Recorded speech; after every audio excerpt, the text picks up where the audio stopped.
কিচেনে আপনাদের সকলকে স্বাগত। আজকে আমি আপনাদের সামনে একটা নতুন ধরনের রেসিপি নিয়ে হাজির হয়েছি। আজকের আমি বানাবো কাঁচকলা দিয়ে পনির।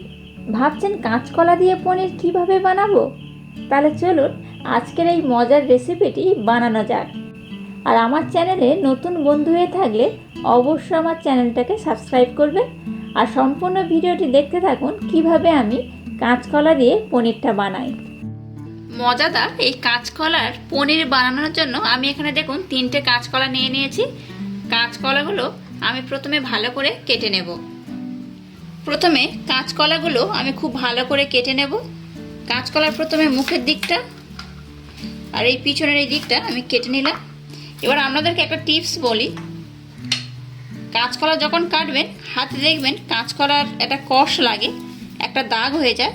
তাই হাতের মধ্যে একটু সর্ষের তেল বা ঘি বা বাটার কিছু লাগিয়ে নেবেন, নিয়ে কাঁচকলাটা কাটলে আর কিন্তু হাতে দাগ হয় না। এবার আমি এটার মাধ্যমে কাঁচকলাটা খুব ভালো করে কেটে নেব। কাঁচকলাটা এমন করে কাটবেন, ধরুন এই যে সবুজ ভাব আমি দেখাচ্ছি, দেখুন এই যে হালকা যে সবুজ ভাব এটা থাকলে হবে না, একদম পরিষ্কার করে কাটতে হবে। এই সবুজ সবুজ লেগে থাকলে হবে না। এইভাবে সমস্ত কাঁচকলা ভালো করে কেটে নেব। দেখুন কাঁচকলাগুলো আমি খুব ভালো করে ছাড়িয়ে নিয়েছি। এবার কাঁচকলাগুলো আমি এখন টুকরো টুকরো করে কেটে নেব। এটাকে আবারও মাঝখান দিয়ে কেটে নেব, যতটা টুকরো করা যায় সেইভাবে কাঁচকলাগুলো কেটে নিতে হবে। সমস্ত কাঁচকলা দেখুন আমি টুকরো টুকরো করে কেটে নিয়েছি। এবার আমি একটা মিক্সির জার নিয়ে নিয়েছি। কাঁচকলার টুকরোগুলো আমি এই মিক্সির জারের মধ্যে সব দিয়ে দেব। দেখুন এবার আমি আমুলের ফ্রেশ ক্রিম নিয়ে নিয়েছি। এটা আপনারা আপনাদের লোকাল মার্কেটে পেয়ে যাবেন। এই ফ্রেশ ক্রিম আমি এখানে 3 চামচ ব্যবহার করব। আমি একটা চামচ নিয়ে নিয়েছি।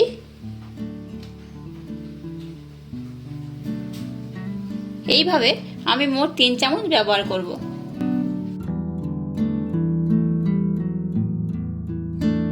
আপনাদের হাতের কাছে যদি ফ্রেশ ক্রিম না থাকে তাহলে আপনারা দুধের যে সর হয় সেই সর কিংবা পনির দিলেও হবে। এবার আমি এটাকে খুব ভালো করে পেস্ট করে নেব।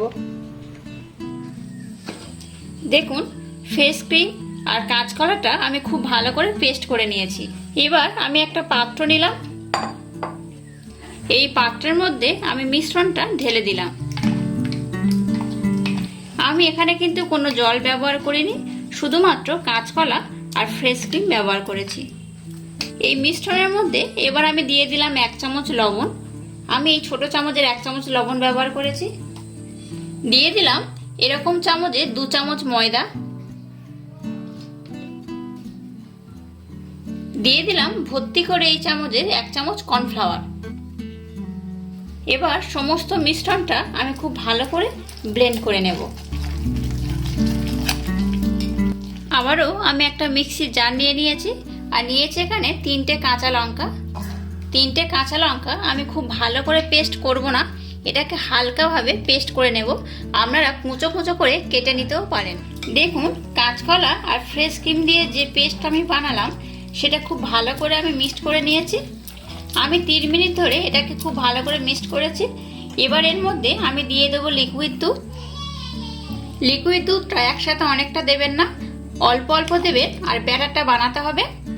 আমি আপনাদেরকে দেখাচ্ছি ব্যাটারটা কেমন হবে। আপনাদের হাতের কাছে যদি লিকুইড দুধ না থাকে তাহলে আপনারা গরম জলে একটু মিল্ক পাউডার গুলে নিতেও পারেন। দেখুন দুধটা আমি অল্প অল্প দিচ্ছি আর খুব ভালো করে মিক্সড করছি। এটাকে খুব স্মুথ একটা ব্যাটার বানাতে হবে। এইভাবে কন্টিনিউ ভালো করে এটাকে ব্লেন্ড করতে হবে। দেখুন দুধটা দেওয়ার পর ব্যাটারটা আমার এরকমই দেখতে হয়েছে। ব্যাটারটা দেখুন খুব ঘনও করিনি আর খুব পাতলাও করিনি। এবার এর মধ্যে আমি দিয়ে দিলাম কাঁচা লঙ্কা, যেটা আমি পেস্ট করলাম হালকা করে, সেটা আমি দিয়ে দিলাম। দিয়ে দিলাম ছোট চামচের 1 চামচ চিলি ফ্লেক্স। চাট মশলা দিয়ে দিলাম ছোট চামচের 1 চামচ।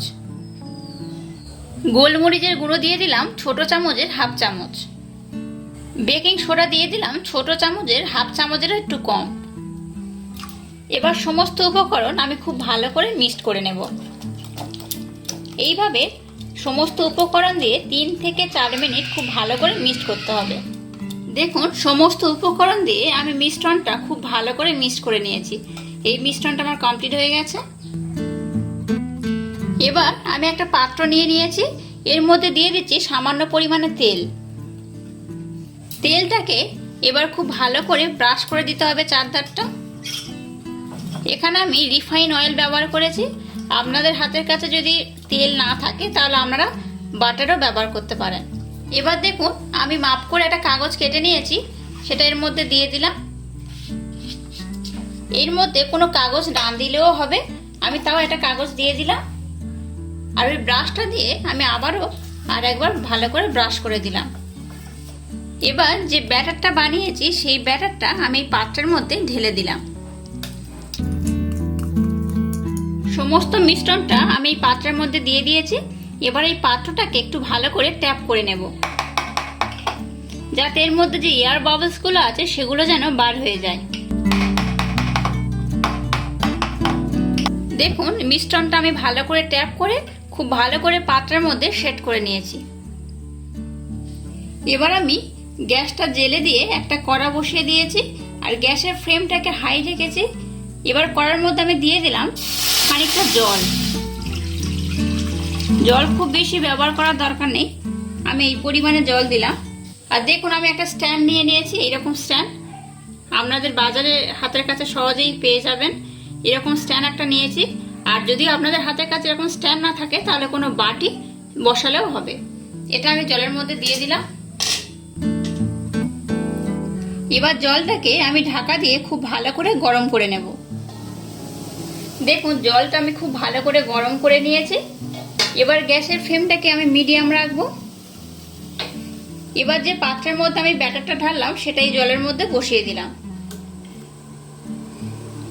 এবার এটাকে আমি ঢাকা দিয়ে রাখবো। কেক যেমন করে করে ঠিক সেইভাবে আমি এটা বানাচ্ছি।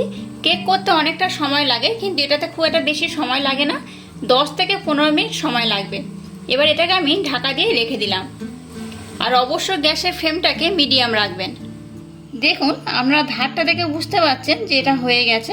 আমি একটা টুথপিন নিয়েছি, টুথপিন দিয়ে আপনাদেরকে দেখিয়ে দিচ্ছি এটা হয়ে গেছে কিনা। দেখুন টুথপিনের গায়ে কিচ্ছু লেগে নেই, দেখুন একদম পরিষ্কার। তার মানে এটা আমার কমপ্লিট হয়ে গেছে। গ্যাসটাকে আমি বন্ধ করে দিলাম। এবার এটাকে আমি একটু ভালো করে ঠান্ডা করে নেব, তারপর আমি আপনাদেরকে দেখাবো। যদি গরম অবস্থায় আমি এটা তুলতে যাই তাহলে ফেটে যেতে পারে, তাই একটু ঠান্ডা করে নেব, তারপর এটাকে আমি তুলবো। দেখুন এটা আমার ঠান্ডা হয়ে গেছে। এবার আমি একটা ছুরি নিয়েছি, ছুরি দিয়ে আমি চারধারটা একটু ভালো করে এইভাবে তুলে নেব। এইভাবে তুলে নিলে এটা ওড়াতে খুব সুবিধা হবে। এটাকে ঠান্ডা করে তবে কিন্তু তুলবেন, নতবা ফেটে যেতে পারে। দেখুন এবার আমি একটা পাত্র নিয়ে নিয়েছি। এবার এটাকে আমি উঠিয়ে নেব, একটু আস্তে আস্তে দেবেন। দেখুন এটা কত সুন্দর হয়েছে, দেখুন দারুণ হয়েছে। আর কত সুন্দর উঠে গেছে, দেখুন নিচে একটু পুড়েও যায়নি। আমি যে কাগজটা দিয়েছিলাম সেটা এবার আমি উঠিয়ে নিচ্ছি। দেখুন কত সুন্দর কাগজটা উঠে যাচ্ছে, একদম পনির যেমন হয় ঠিক তেমনই হয়েছে। এটা আমি আপনাদেরকে সামনের দিক দেখাচ্ছি। দেখুন কত সুন্দর দেখতে হয়েছে, দেখুন কত সুন্দর হয়েছে। এবার এটাকে আমি কেটে আপনাদেরকে দেখাচ্ছি।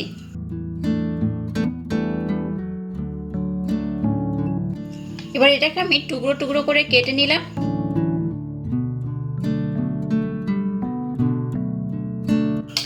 আমি আপনাদেরকে একটা দেখাচ্ছি, দেখুন এই দেখুন।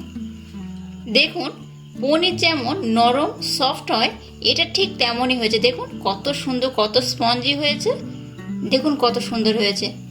তবে এটার মধ্যে কিন্তু আপনারা দুধের ফ্লেভার পাবেন না, যেটা দুধ দিয়ে পনির বানানো হয়। এটা বুঝতে পারছেন, এটা কাঁচকলা দিয়ে বানানো মানে কাঁচকলারই ফ্লেভার পাবেন। দারুণ খেতে হয়। এটা দিয়ে আপনারা কোনো রেসিপিও বানাতে পারেন, তরকারি করে খেতে পারেন, স্ন্যাক হিসেবেও খেতে পারেন, দারুণ হয়। দেখুন কতটা নরম হয়েছে। আপনারা অবশ্যই এইভাবে একবার হলেও বাড়িতে ট্রাই করবেন, আশা করছি আপনাদের খুব ভালো লাগবে। আর আমার এই রেসিপিটা যদি আপনাদের ভালো লাগে তাহলে অবশ্য আমার চ্যানেলটাকে লাইক, শেয়ার, কমেন্ট এবং সাবস্ক্রাইব করবেন আর পাশে থাকা বেল আইকনটা প্রেস করে দেবেন। আজ টাটা, আবার দেখা হচ্ছে নতুন কোনো রেসিপি নিয়ে।